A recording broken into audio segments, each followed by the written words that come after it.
Hello everyone, Paul Akers, and welcome back to the American Innovator. You know, I get to do some amazing things, and this time I'm going to Bangalore, India, to visit TVS Motors. And while I was there with Norman Bodak, who is one of my mentors and my father, as I refer to him, he introduced me to Venu Srinivasan. And Venu is a fantastic man, so interesting. And I had the rare opportunity of spending almost one day with him.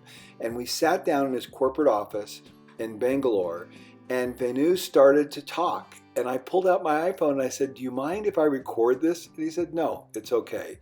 The wisdom that came from this man was astounding. And now you're going to be able to learn from his insight. It is profound. Hi everyone, Paul Akers. Well, you heard the introduction. We're going to India, Bangalore, to TVS Motors, one of the largest motorcycle manufacturers in the country. An absolutely amazing place, one of the highest levels of implementation of Lean that I've ever seen in my life anywhere. The place is absolutely flawless, spotless. The engineers, the people are so engaged. It's like nothing I've ever seen before. And while I was there with Norman Bodak for about a week, we were invited to spend approximately a day with Venu, who is the president of this amazing organization that was started back in the early 1900s. So what's going to happen right now is you're going to get a chance to have a sit-down talk with Venu for about an hour and 15 minutes.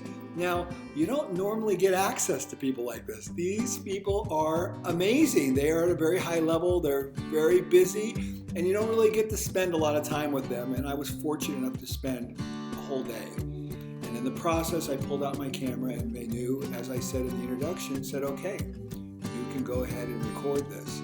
So this is my opinion, like going and sitting at the feet of one of the best professors at Harvard or Yale and having an opportunity to really look inside their mind on what life is all about, what it takes to run a world-class billion-dollar organization, the high-level thinking that is involved, and really being with the man who is so well-read and so well-studied and cultured and experienced and worldly in every respect.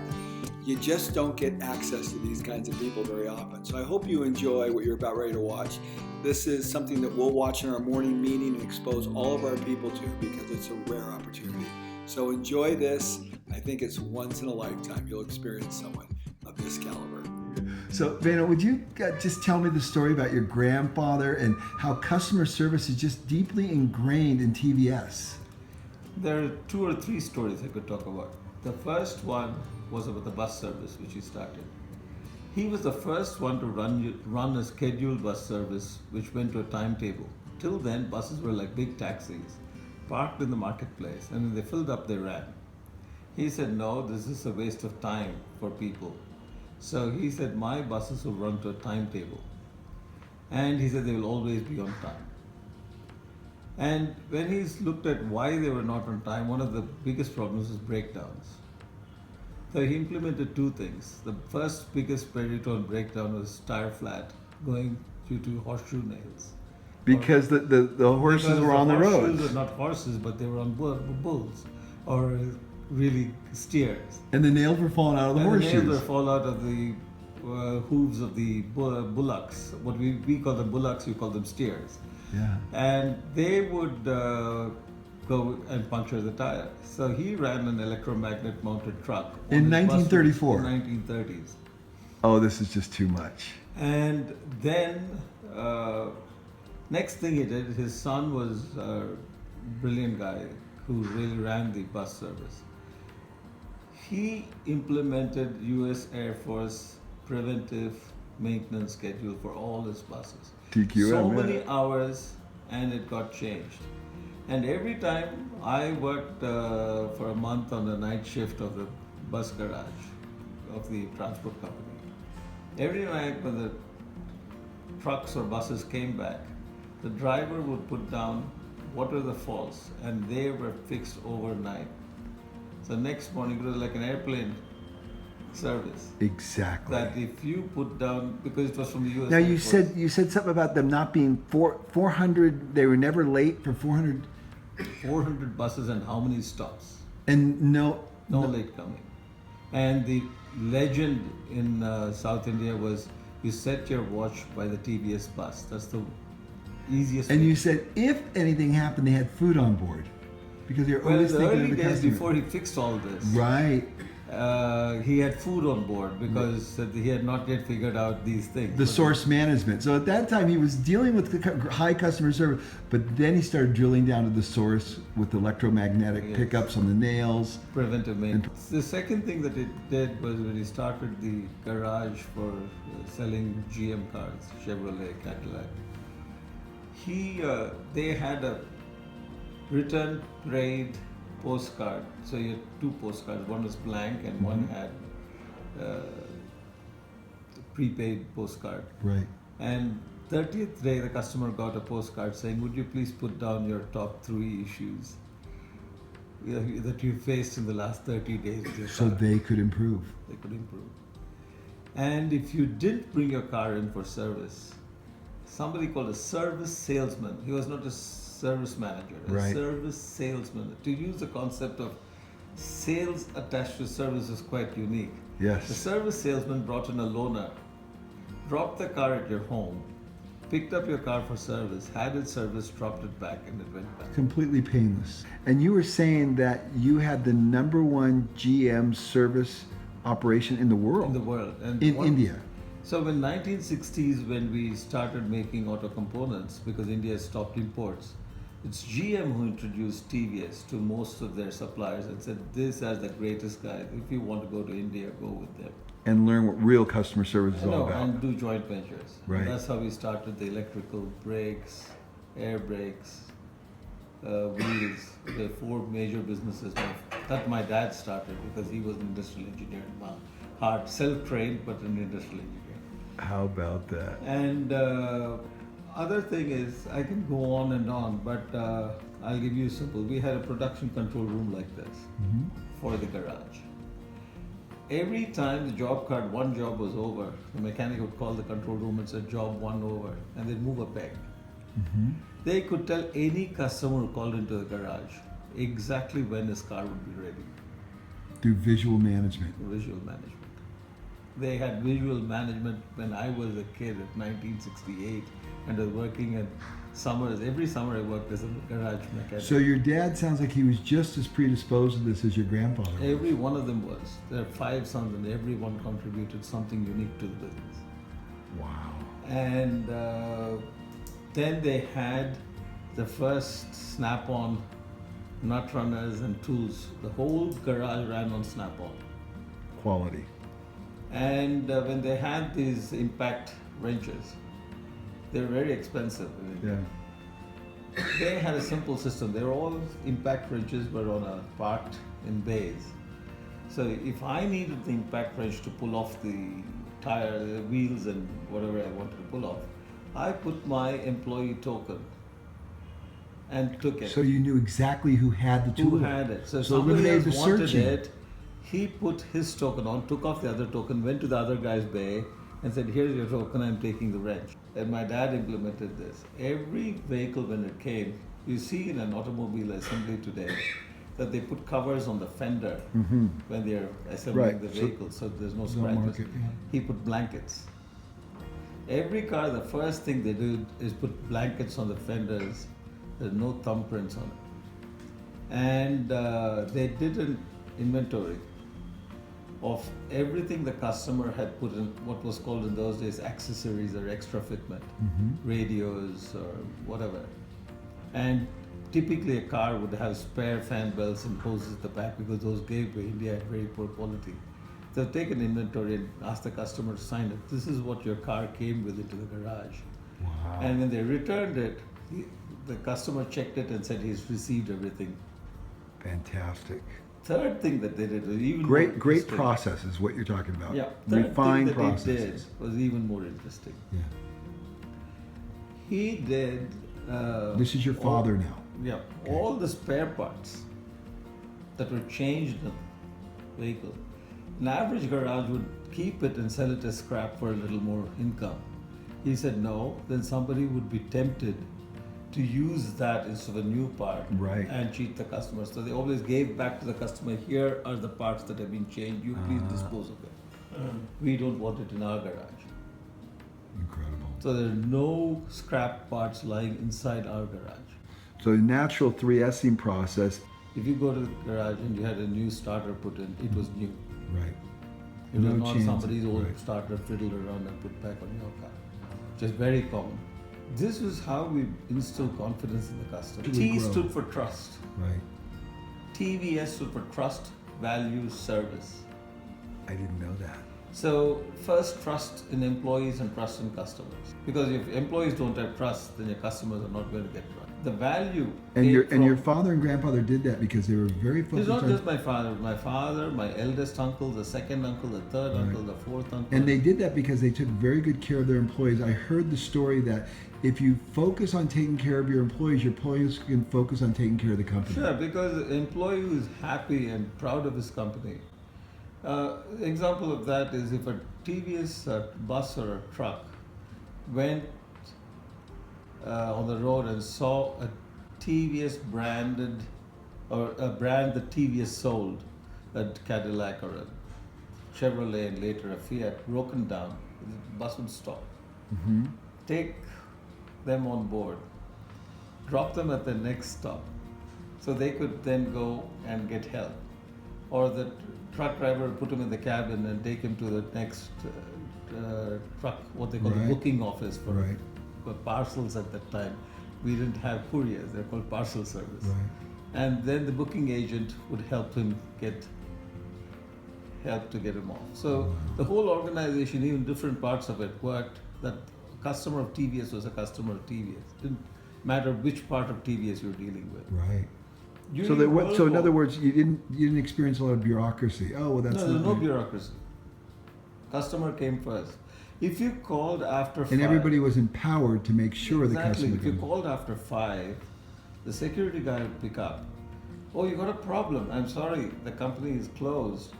Please give me your name. And this serviceman will call you at 8 o'clock tomorrow morning. He'll call you back and answer your call. Mm-hmm.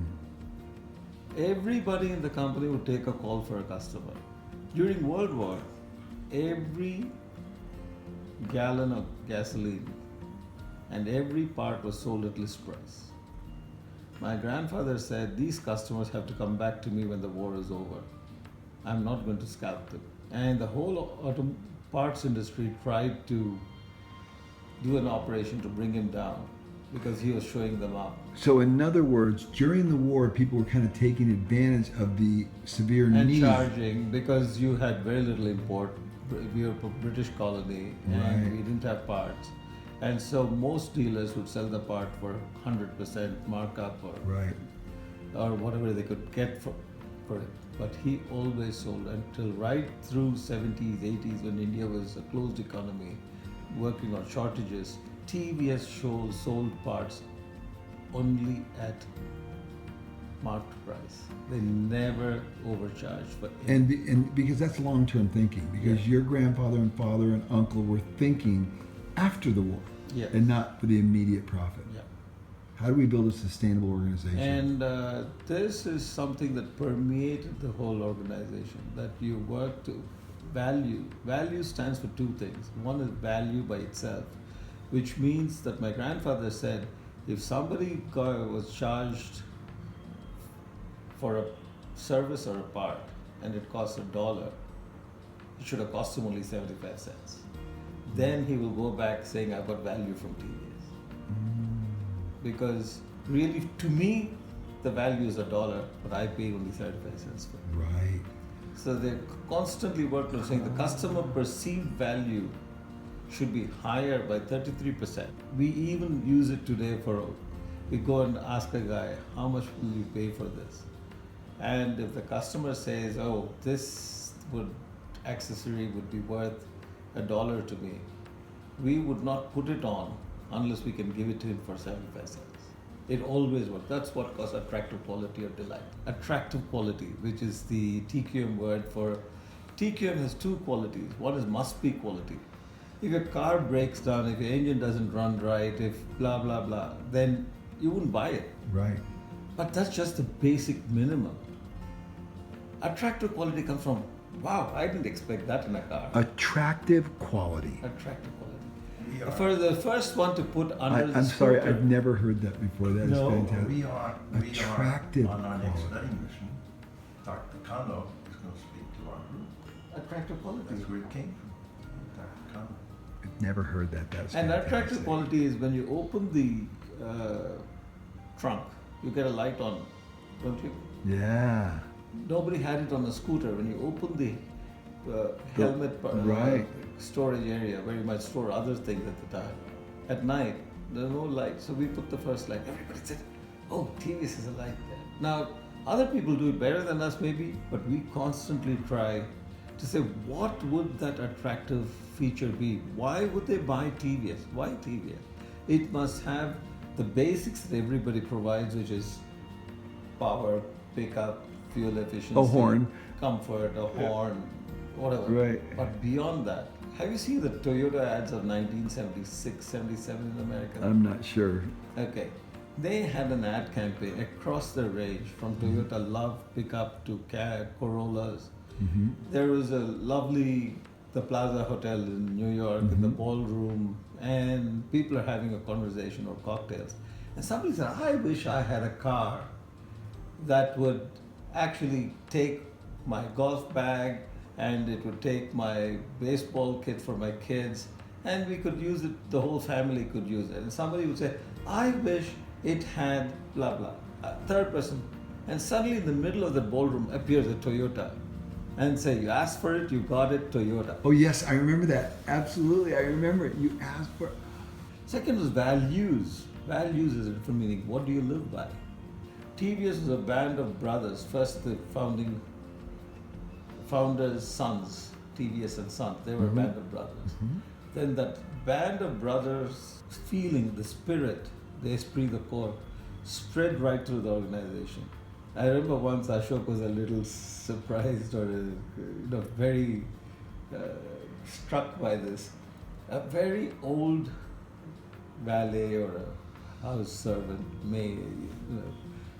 from my grandfather's time, he couldn't walk. So he came to my grandfather's house in the village to see me, and he couldn't climb the two steps into the house. So I took two chairs and put them on the street and sat with him. He said, who would do that? But that's how we were trained. It's human values. Wow. The guy has come to see me, he's 85 years old, and he's come to see his patron's grandson who has come to the village, and he wanted to come and see him. So What a beautiful story. So you went down, put your two plastic chairs on the street. Fortunately now we have plastic molded chairs which can be moved quickly. You always took care of people. For example, during the floods in Chennai last week, we had a control room. Every employee knew the numbers they could call. And we had the whole security system of the company was organized to find a way to get a boat to the guy or get a helicopter to the guy. They were put in service apartments, hotels, or in another employee's home during the 4 or 5 days that everybody was flooded out. We put out about 2 tons of food a day from our company cafeteria in packets of cooked rice. And when you cook rice in a particular way with Indian sour fruit called tamarind, it doesn't go bad. That will not go bad for 4 days. So we make only that. It's not very nutritional or healthy from a lean health point of view, but it'll keep you, make you survive for the next 4 Sure, days. absolutely. So we put out 6,000 food packets a day Currently, currently, or 2 tons? 2 tons a day, 6,000 into about 300 grand. Yeah, your cafeterias are fantastic. And I love the food, So we incidentally. put out a simple mixed rice, Right, which gives you just at least the energy to survive. right. It may not give you the vitamins, it may not give you the... But you had a lot minerals. more than that. You had great vegetables and you had No, all but kinds if you put that, it'll spoil.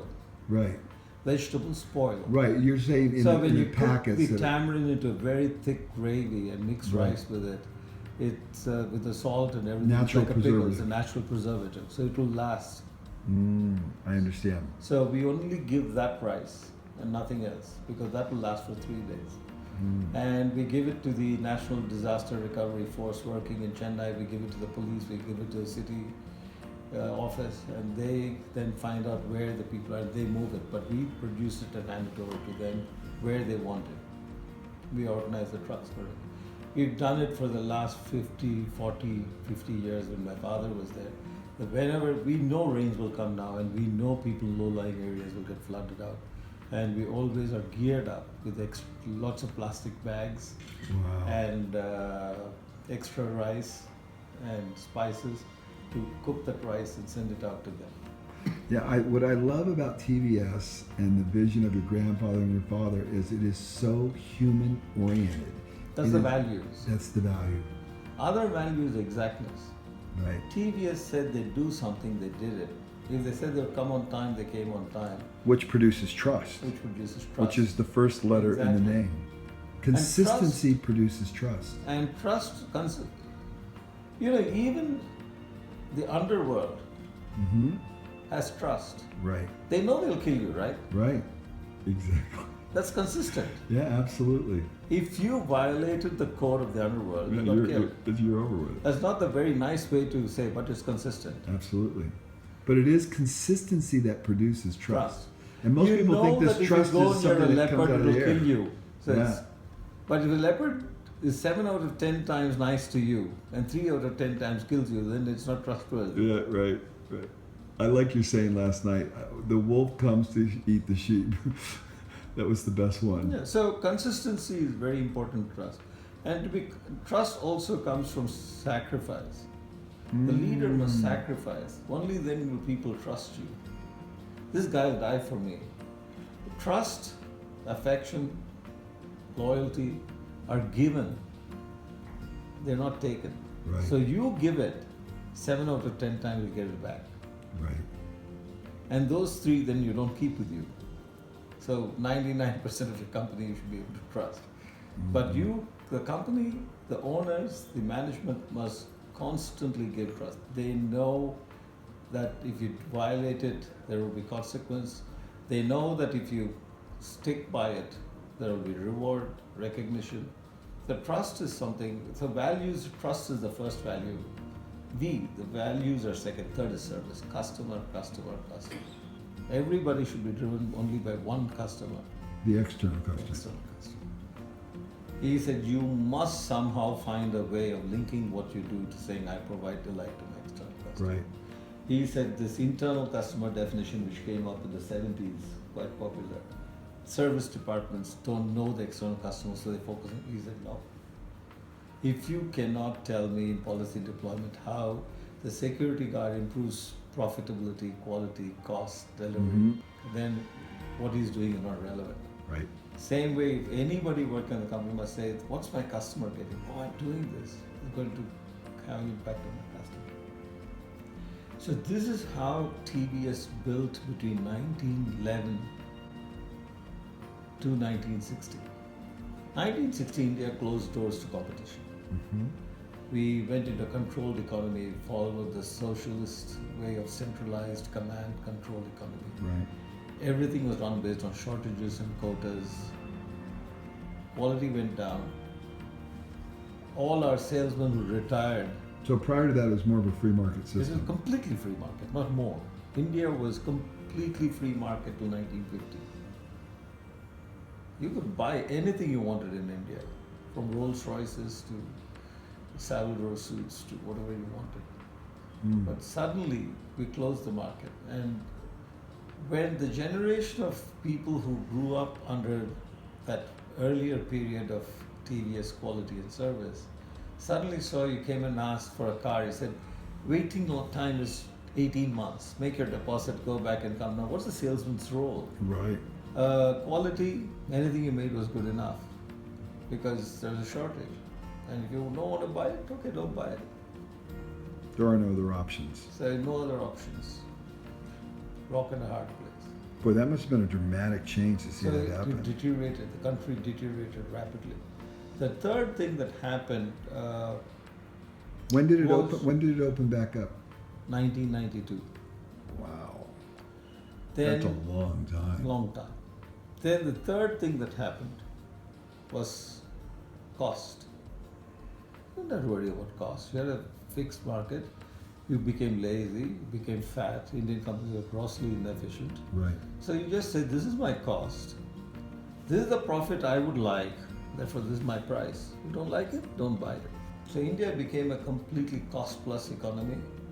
There's no incentive to reduce waste. There's no incentive To improve value quality. engineer. Do value engineering. There's no interest in quality Or service to the customer. or even there's no customer. They're just looking at an order book, which is 18 months away delivery. 1992, India opened. Fortunately, we started practicing TQM Very early on. very early. We were the first adopters or adapters to TQM in 1989, before India opened up, and saying Right. that we must be ready for India when it opens up. So by 98, we got the Deming Prize, the first Deming Prize in India. And one of the few outside Japan already. Philips, Taiwan had got it, Florida Light and Power. So it took 6 years. It 6 took years. 9 years, actually. Okay, so 98, 90, it opened up in 92. You got the Deming Prize in 98. Right time. The market was Right. opening up. We already were ahead of Right. the curve. And were you at Purdue at that time? When did I you was go in to Purdue in 75 to 77. And Okay. my dad made me go to Purdue because he said, look, we are a company which is manufacturing. Without industrial engineering, you cannot do manufacturing. And did you get your PhD in Purdue? No masters. Right. And he insisted I take half my courses in industrial engineering. So you were exposed to the Toyota production system, this way of thinking. No, I was not. But when I was an apprentice in England in 75 early, I produced the first single touch setup for a starter assembly, armature assembly. Mhm. They had different, in the press, you had a different tool which would come and press it down. Mhm. So I just designed one which you could use for the 3 sizes they were making. Right. And I didn't know it was actually single touch. I didn't know it was Shingo. I didn't know Right. Ono. I didn't know I anybody. see. And I loved industrial engineering. When I came back, I didn't see any quality of what TVS stood for in England when I was studying. I went to American factories. I didn't see anything in Detroit that resembled anything like employee trust, working together, Right. commitment, everything in its place. And if you read Wheels by Arthur Haley, No, I haven't read that. you should read it. It's a great How one. bad America was. Please read Wheels. Wheels. Okay. It talks Is about, it about how the auto bad industry? Detroit was. Yeah. That's why it's called Wheels. Yeah, yeah. And how gangs ran the factory. Truckloads of air conditioners would be stolen from the factory, and everybody was in it. And if you asked questions, you got killed because underworld was operating it. And top management didn't want to know anything about it because they had a cartel of the big 3. Then I went to Germany, much better, but it's not lean. Right. And very bureaucratic. Yeah, it was much better than India. Then I went to Japan.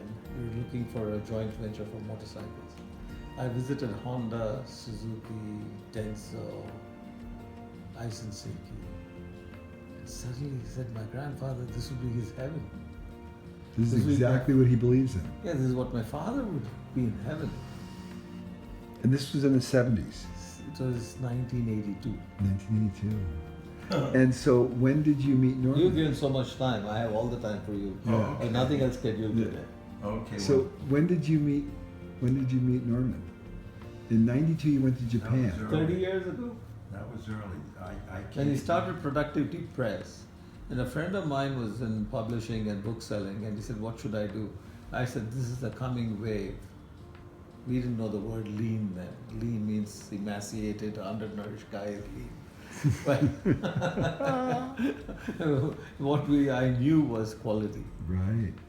And I said, TQM is the way. Start publishing. So he tied up with Norman and he brought him to my You client. know, What I know is that it was a selfless dedication for the good of humanity to take these marvelous practices and spread them. And spread 'em. But where did these practices come from? Have you ever asked that question? Need.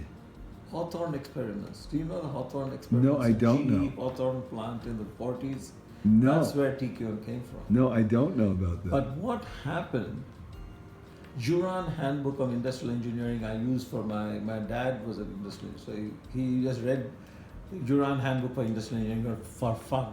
And Okay. my dad was like that. He would Right. read everything from Western to romance to how the brain functions to industrial engineering. industrial books. engineering to science. He read anything that came his way.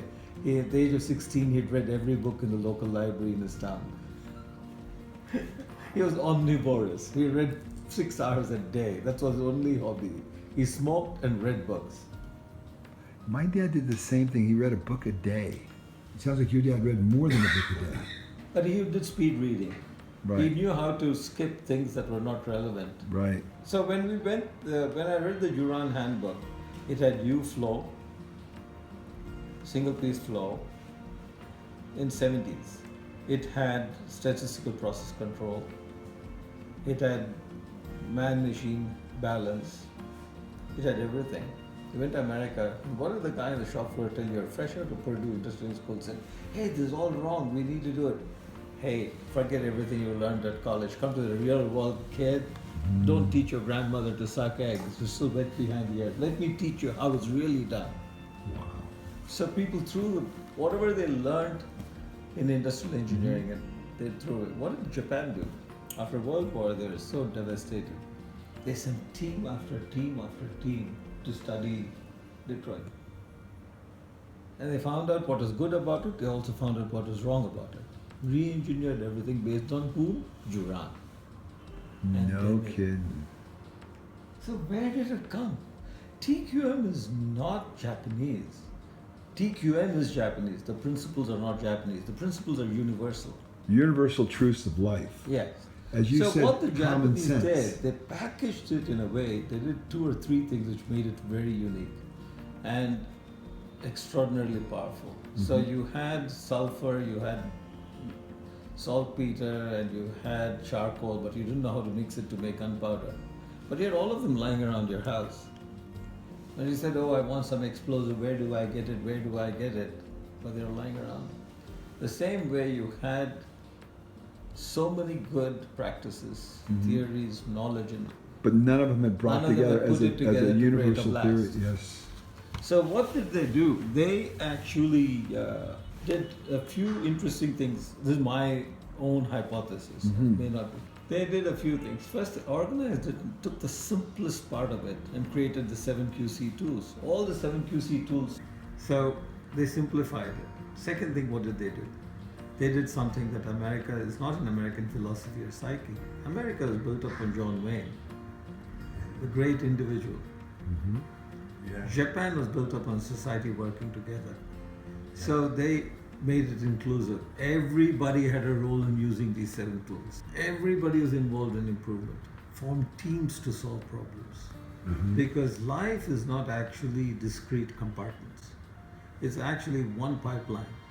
So I get customer feedback, start designing the product, then get my suppliers to do the development, then get my production system to do it, sell it, service it, get feedback, and it goes to a closed loop feedback for the next product. So you cannot say that marketing, this is your role. If I give you bad products, I couldn't care. Where's your market share? I tell the production guy, I couldn't, where's your production? If purchase and supply, that's not my problem. You didn't produce. Tell the purchase guy, if you didn't produce, you're fired. You tell the quality guy, if quality doesn't come, you're fired. So everybody's individual. Nobody has an incentive to work together. Right. The bonuses are only individual. But in reality, life is interdependent. And there are multiple vectors. And you've got to manage all the vectors if you want to get the output. So to do that, you have to align everybody like magnetic field towards one goal. And to do that, what did they do? They first incentives for collective, plus a special incentive for personal achievement. But if purchase didn't produce the parts to the factory couldn't produce. So if a supplier had a problem, the whole company rushes to the supplier, the quality department, production engineering, saying, oh, I'm not going to get production out. So the first thing that we did is that all managing points, as we call them, or key result areas, were the same for all the people in the chain. Production engineering before would say, I have to create capacity. So what did you do with the capacity? Somebody said, I have to have suppliers. Supply parts came, your factory didn't work. Factory said, I set up the factory, has a line ready, supplier is not producing, it is his problem. So this finger pointing, there's a lovely thing that Sai Baba uses. When you point a finger at you, 3 fingers are pointing at me. So look at those 3 fingers which are pointing at you and not the one finger that's pointing at you. You're the problem. You're the problem. 3 is your problem.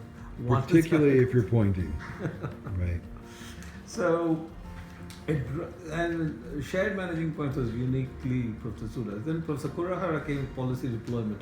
The problem with management by objectives was open-ended.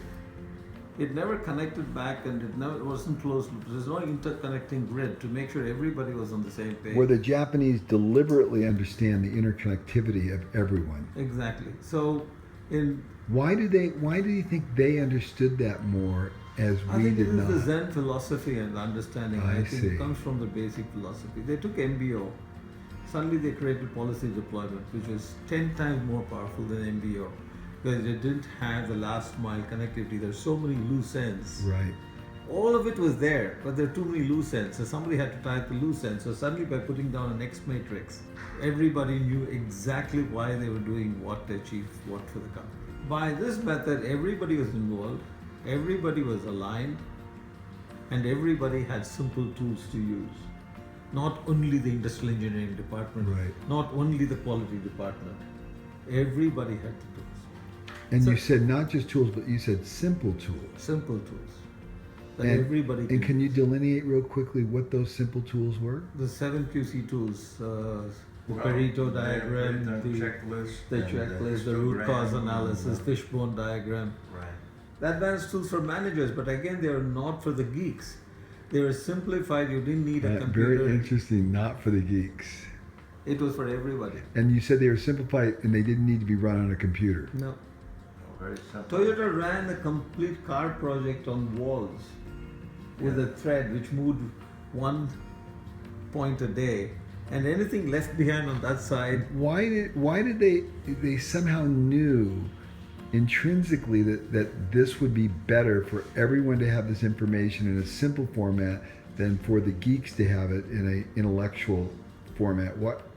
Where did that understanding come from the Japanese? Why do you think how did You they can answer that, I can.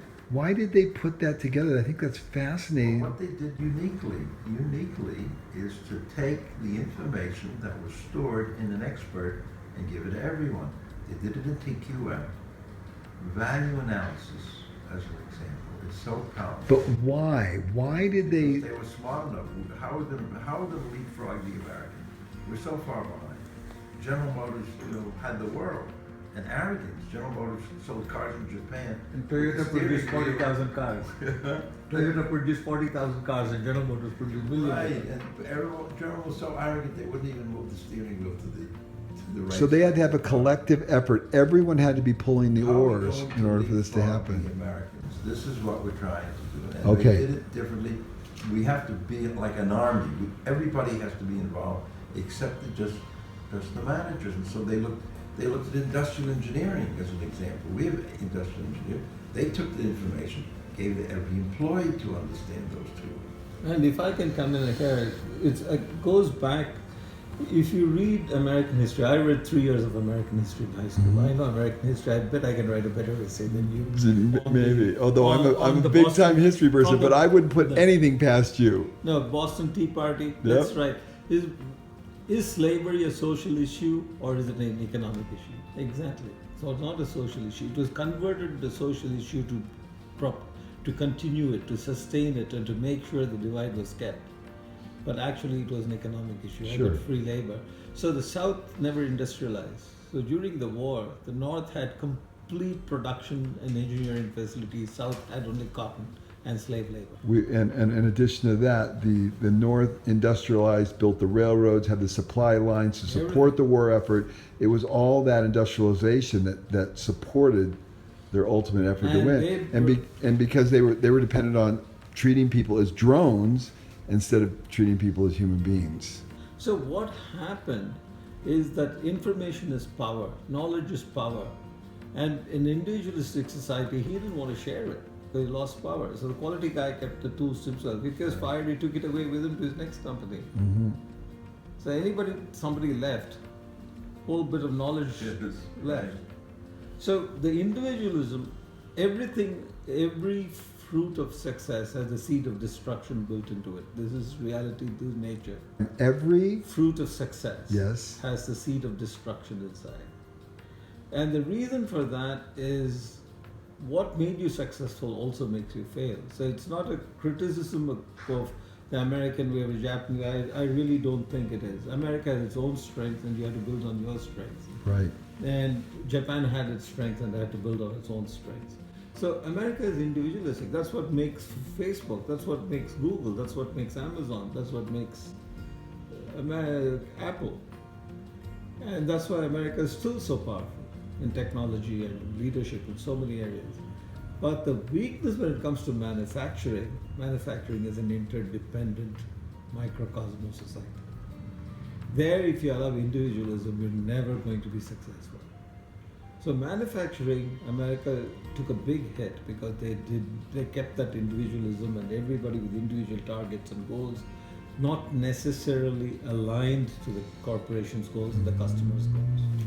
So that's why they succeeded. Now, why they did it, I think there is, people say that culture doesn't matter. My own view, and Professor Suda has reinforced it greatly, he would say, I don't want to know Japanese TQM and Venu. What is TVS TQM? Please explain to me. Why is it TVS? When we started rewarding QC circles and suggestion schemes, the first Japanese who came said, no, this is completely wrong. I said, no, it's right for TVS. I said, why? We are neither West nor East, we're India. We don't think like the Japanese, nor do we think like the Americans. We are a subcontinent. And in that subcontinent, there is a concept of dharma or justice, fair play. If I produce something more for the company, Right. I expect to get a little reward for it. Not a great reward, but a recognition and reward. In Japan, only recognition is enough. India, it's not. They'll say, this company is taking me for a ride. We stand for trust. Somebody's put in extra effort to break a problem. Somebody's put in extra effort, for example, during this entire crisis and floods in Chennai. When I go back, the first thing is we're going to rate everybody who's put in extraordinary effort, have a tea party for them, and give them a small gift, recognize, and everybody will clap. It's very important. Therefore, what happens is we had to adapt TQM and said, no, we will have to. And one thing that Japanese proved, they ran plants in America which were as productive as their plants in Japan, as good in quality as the plants in Japan with Americans. And therefore, one thing I fully disagree with is that there is something Japanese about it. Oh, absolutely. The second thing is, I don't fully agree also, is that you can just adapt or adapt it to every culture without modification. You have to look at how India thinks, how Indians think, what will work in India. Absolutely. And this is what Professor Suda always calls practical theory. He said there's theory and then a slight modification to make it work in that environment. He said that is practical theory. So if you ever quote from a textbook, he'll say that is theoretical. You understand? How is practical theory? So if you, Indians, how they think, how does TVS employees think within India?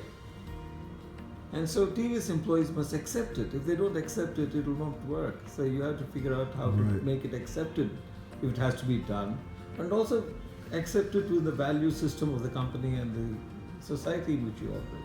So you have to modify, which is only modifying the presentation, but not the content. The content is the same, but you adorn it differently. You put gilded corners and edges and things which are very Indian, and Americans say, oh, that's kitsch, but that's okay. It works. Americans say that's what? Kitsch.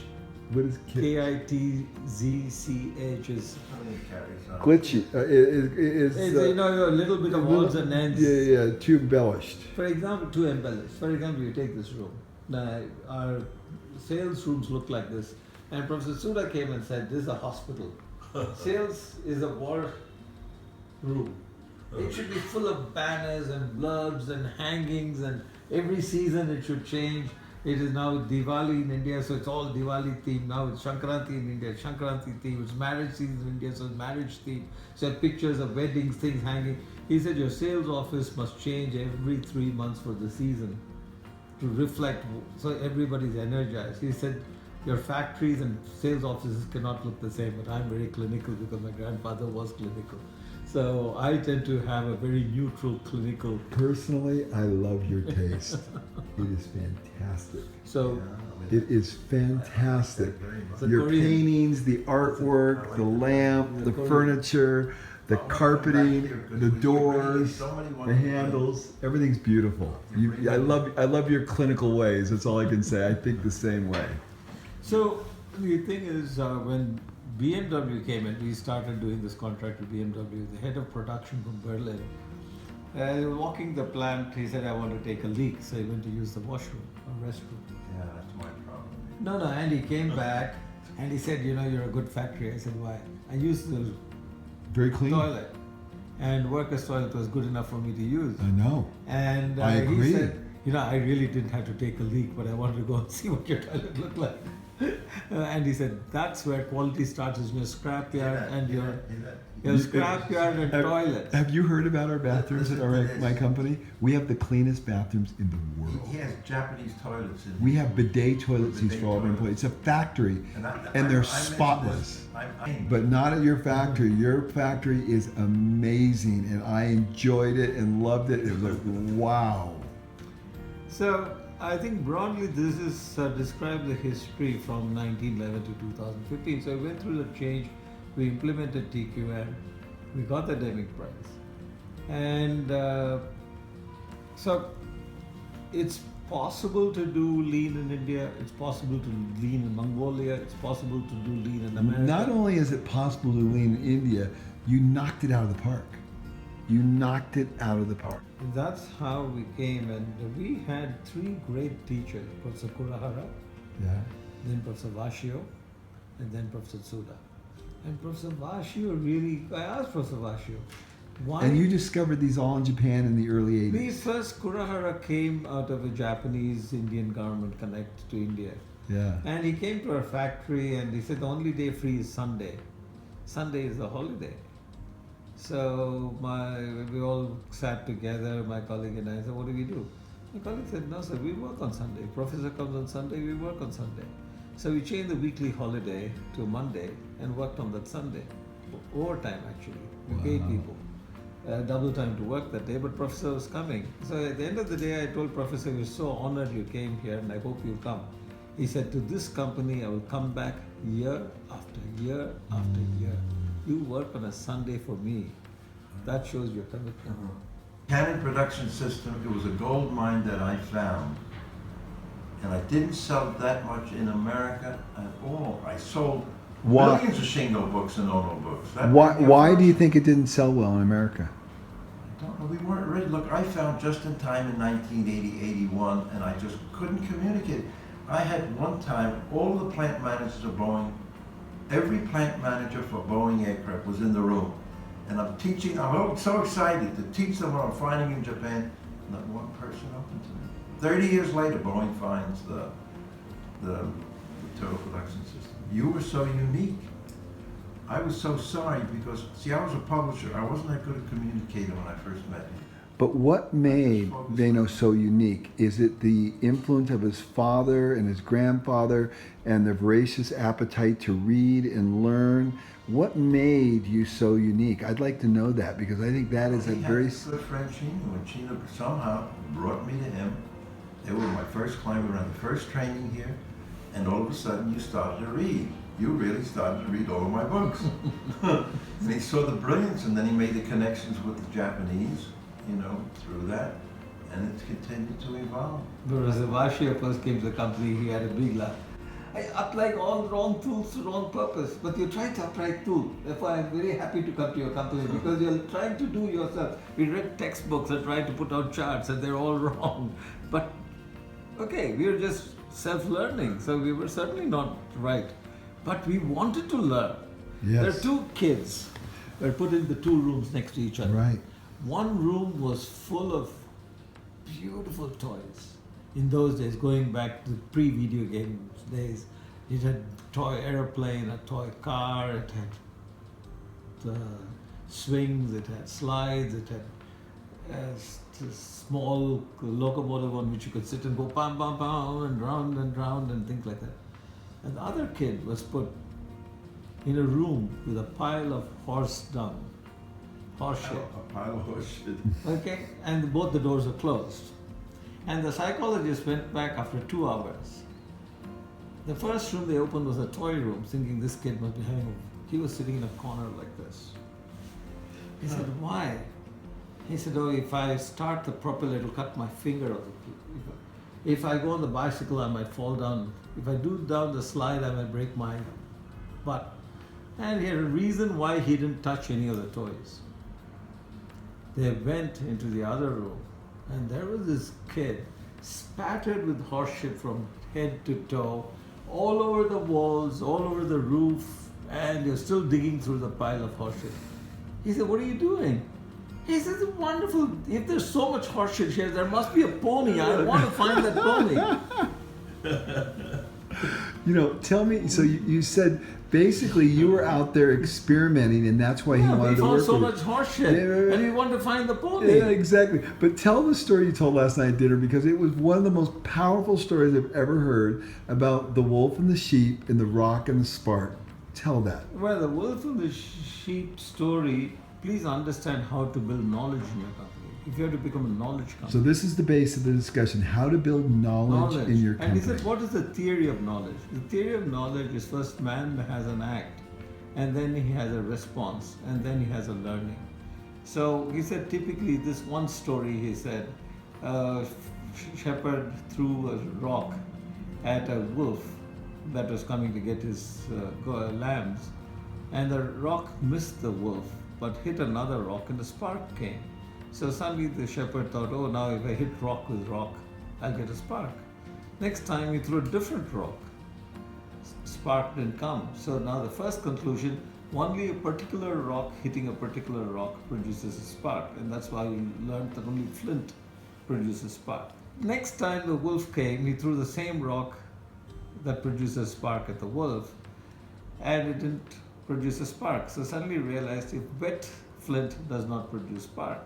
And he said, this is how you build knowledge with experimentation. And he said, therefore your company has to experiment, learn, record, and pass on the knowledge through training and education. You were saying last night about the conference room too. You were not predisposed to learning in the conference room per se. No, I didn't say that. I started with conference rooms with the traditional tables and huge printed reports. It didn't work, and I was wondering and looking and saying, how do I change it? So then we went on to Japan, and we saw everything in charts and the stand-up reviews. You don't do sit-down reviews. We do a lot more sit-down reviews still because that's India, but we should actually, all the reviews KNR does is in one control room where everybody walks around, looks at each chart and says what's wrong with the chart. So we have our planning room where we only have stand-up meetings and not sit-down meetings. We have sit-down meetings only for discussions on solving a particular problem or taking a decision. But for control and review of processes, we do not do a sit-down review. And why? What's the difference between sit-down and stand-up in your mind? Sit-down review, everybody is sitting on their butt and then expounding full of hot air on what things could be. No urgency. Yeah, exactly. There's no urgency. When you stand up and do a review, you've got to move on. You can't just stand there and talk forever. And I saw that in your video of a plant that That's right. Norman made me see, where everything was boards pulled out and things taken out, assembled boards pushed back, and there were no chairs in that whole factory. Right. Even the conference room has no chairs. It's crazy. Our financial meetings, everything stand up. If you get a chance, you should come and see this company. You have to send in this book. It's a tiny shadow of what you created. Send me your 2 books. You know? Oh, I will. What Absolutely. I saw, I cannot believe. Today, if I had to start again, I'd probably do that. Now next generation has to. But it was amazing. Your factory and the stand-up principle was just blew my mind. It took us forever to get there, but we finally got there. No, but we had all sit-down assembly from the British days when I started. The first thing we do was remove all the sit-down So there's no sit-down assembly in our company because we're not an electronics company Yeah, got it. where you have to sit down and work. There's no other choice with all Right, those right. magnifying glances and looking at it. So we started actually after TQM stand-up assembly. It was a very big change for us. And we go away from process units, milling unit, drilling unit, tapping unit, assembly unit, and everything with 3 months of WIP line. We had 6 months of inventory in 1979. And we came down to 2 weeks of inventory. And when you talk about 2 weeks, it's from raw material to finished goods. We had only 2 weeks. What I told you is the nutshell, the history of TVS over 100 years and my career over 35 years. Well, thank you so much. You did such an eloquent job of telling us the story, and it's such an impressive organization, and I am so grateful I got to meet you and see what you guys are doing. Thank you very much. Thank you very much. I'm privileged to have you, Paul, and Norman. And Norman has been really, he's such a... He's crazy good, isn't he? Norman is crazy good. You know- my dad over there, my dad passed away when he was 79 years old about 8 years ago, and Norman is my new father, and I love every second of being with him. It brings tears in my eyes when I think about that I get to be around him. One thing that I learned about people like Norman, my guru was Satya Sai Baba, and he said, it's not good to be great, but it's great to be good. Gotta say what You know, can I just interject here? Last night at dinner, you know, you said that if you give something, you should have an expectation. You should expect something. Isn't that what you said last night? No, I didn't say that. When we give something to people, we have no expectation for ourselves. Okay. But you should not be without having expectations for them. So when you give them something, you demand change for Yes. improvement from them for themselves. Otherwise, it's waste. Otherwise, it's waste. Yes. I'm so glad you clarified that. That So is it fantastic. is not giving something to me. I don't want. You don't anything expect from them. anything, but you expect something for I them. expect something for them. No, the reason my factories look more like a park is my dad came here, it was very green when he bought this land. And he named it Harita. Harita means green, but it's not just green as a color, it means green as a sign of prosperity, of lush green growth which produces agricultural prosperity. So when I did my turnaround 92, the one thing I said is now I'm also going to turn around the way my plants look. And we dedicate 1/3 of any factory that we put up to greenery. It does two things. We're in a business which does produce pollution because the automotive industry does produce pollution when the user burns fuel. So I created this pond with a lovely heronry with a few thousand nesting birds in the migrating season and greenery all around because people should say that we want to be a green company. We want to maintain the environment. So if you build wall to wall, which most people do from when they buy a plant, they say land is expensive, don't waste. Don't waste built up area. Keep your inventory low, keep your space productivity high, and do things. But I think people should work in a green environment because it inspires you that there's a greater purpose that you serve of protecting and sustaining the environment. Not only is it green, I want to say it's manicured to perfection inside and out. Yeah. It is the finest factory I have ever I don't set think foot there's any in. of and the transition, because I remember your factory when I first came over. What a transition. Huge. And It what is. you've done. Well, I've never seen anything like it. Ken has Well, done a brilliant job. It is beautiful. The lawns, the greenery on the outside, the attention we to have detail. 29 species of snakes in our factory. Nothing would surprise me. Nothing would surprise We me. have 80 species of birds. We have wild cats, what we call the jungle cats, which are very lean and long, unlike the domesticated Right. cat. We found it in night traps, with camera traps. We found them walking with cubs. We have what's called the slender loris, the first primate. It's the earliest form of primate, not as intelligent as the monkeys. very slow moving. We have Like a turtles in sloth, our yeah. ponds. We have. It's really a sustainable environment. The small, because we have to have a test track almost 3/4 of a mile long, and so around it we created this lovely sustainable environment. It is not just green of the same species, not monoculture. It's actually, we got a forest guide to identify all the indigenous species that would grow there originally, then planted them. So it's actually, flora is sustainable, the fauna is sustainable. It's like a botanical garden. And we do up to 6 inches of rain, not a drop of water will leave our plant. It'll all come into our pond and be held there and recharge the groundwater. So you were saying that regarding safety, you're adopting Scandinavian standards, not Indian standards. When I say Scandinavian, let's say European standards. European standards. European standards or Japanese standards are what we use. And because right now Indian standards are behind them, so we have a clear gap that we can do a gap analysis, we can do a root cause analysis and Pareto analysis, and we can say how to. But once you match world standards, then how are we as a company going to be the company which is always that one step ahead, and we are going to create. That's creating the standard.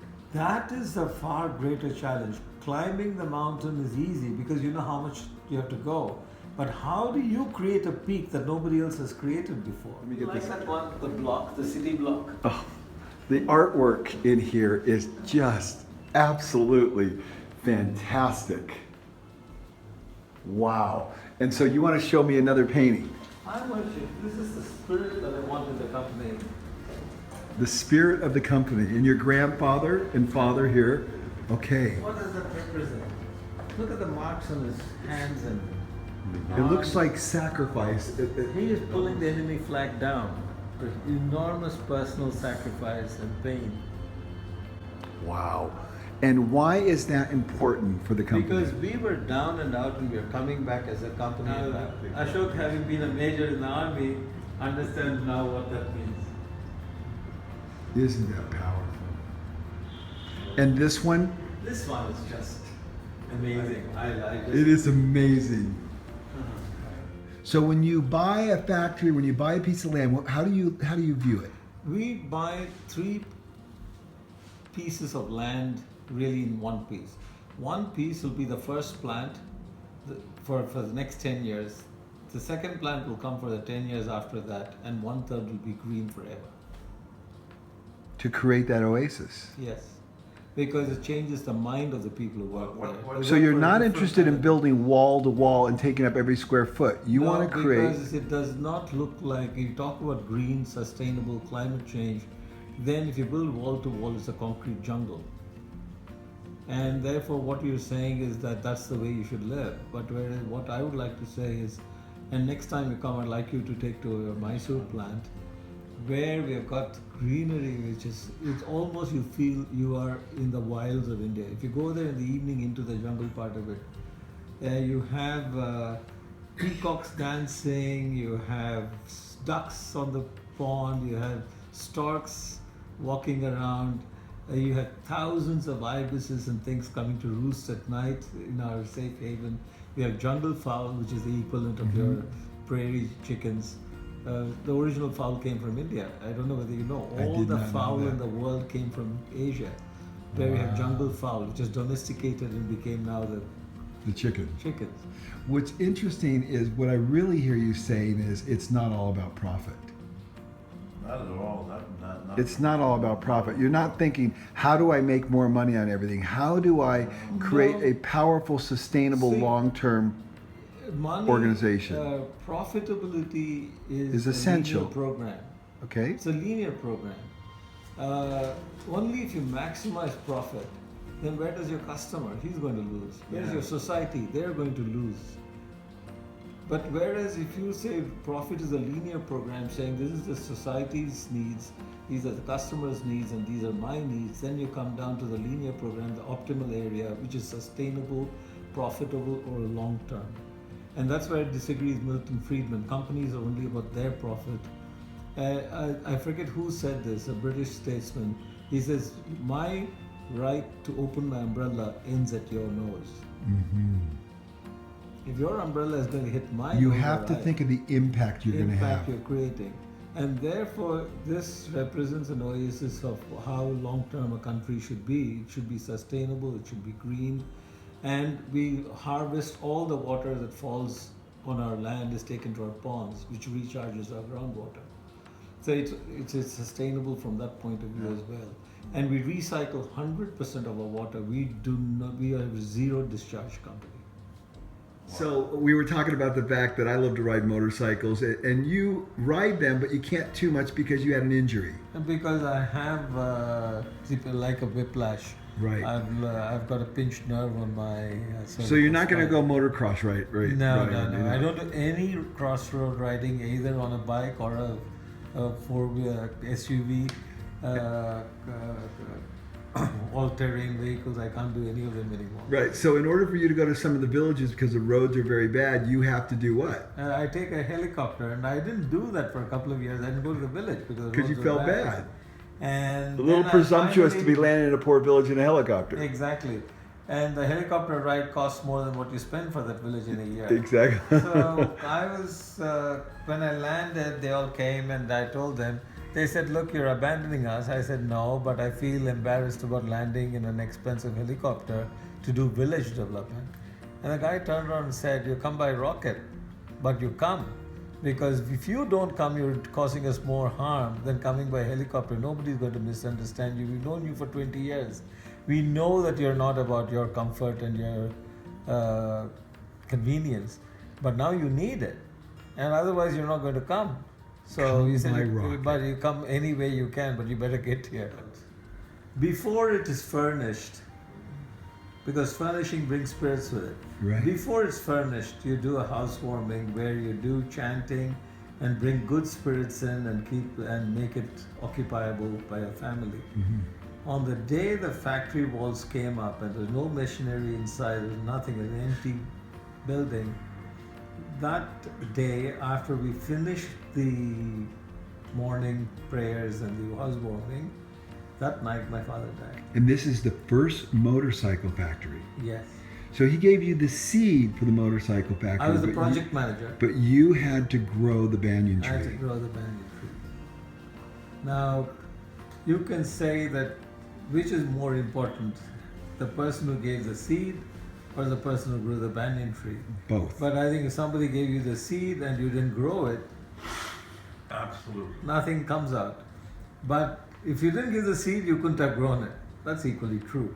So in the same way, I had the seed of an idea of SST, but the person who gave it form and shape and Is the size is Ashok. Ashok.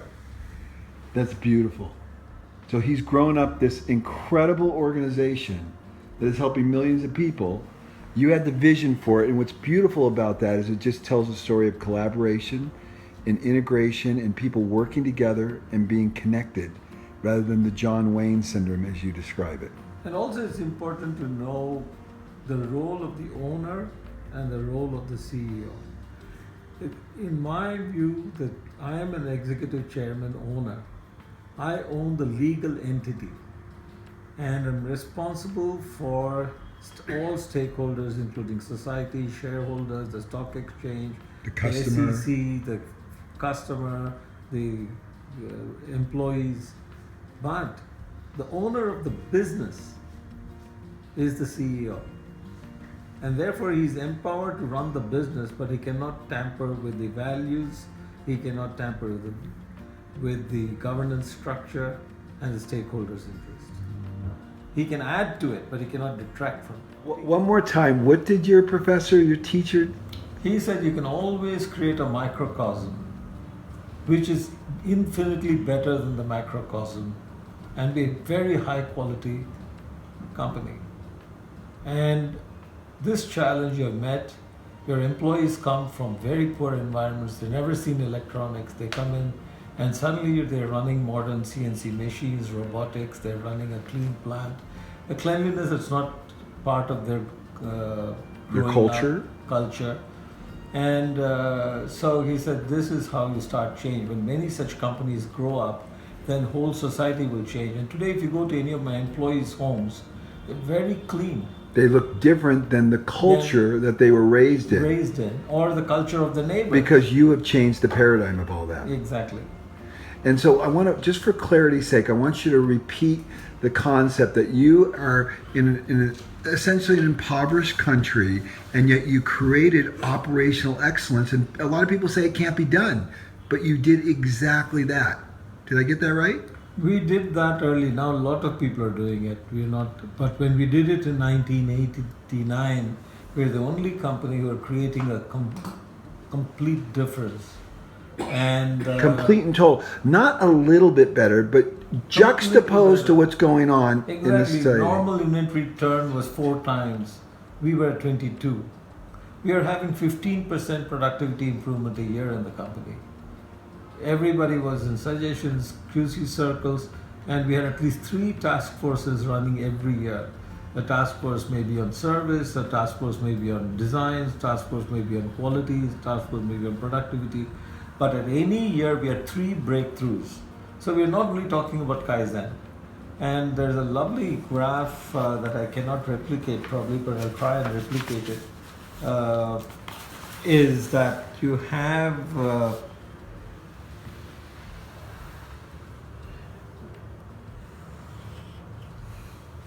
so this is senior management. This is workers. So workers' role in breakthroughs is 0. And their role in daily improvement is much more actually. It's graph is like that. Is so much. I'm very poor at drawing, so please forgive. It's perfect so far. The top management spends very little time on daily management. They're only checking. They spend, let's say, so much time on continuous improvement, or they spend most of their time on breakthroughs, just for simplicity's sake. Right. And the middle management actually is in the middle. They spend so much on breakthrough, so much on continuous improvement, and so much on daily management. So the proportion changes. This is a very unique model that was given to us. And I think therefore top management visits shop floor just to make sure daily work goes on. They spend time with the teams who are doing continuous improvement of engineers and managers to motivate them, guide them. But they actually spend 70% of their time on breakthrough. On breakthroughs. So I should spend 70% on breakthroughs, 20% on continuous improvement, 10% on daily work. Now I've even changed. I spend 90% on breakthroughs, 5% on 7% on continuous improvement, and 3% on daily management. And why do you think that is? Is that because the shortage of time in your life, and so the breakthrough is much more critical?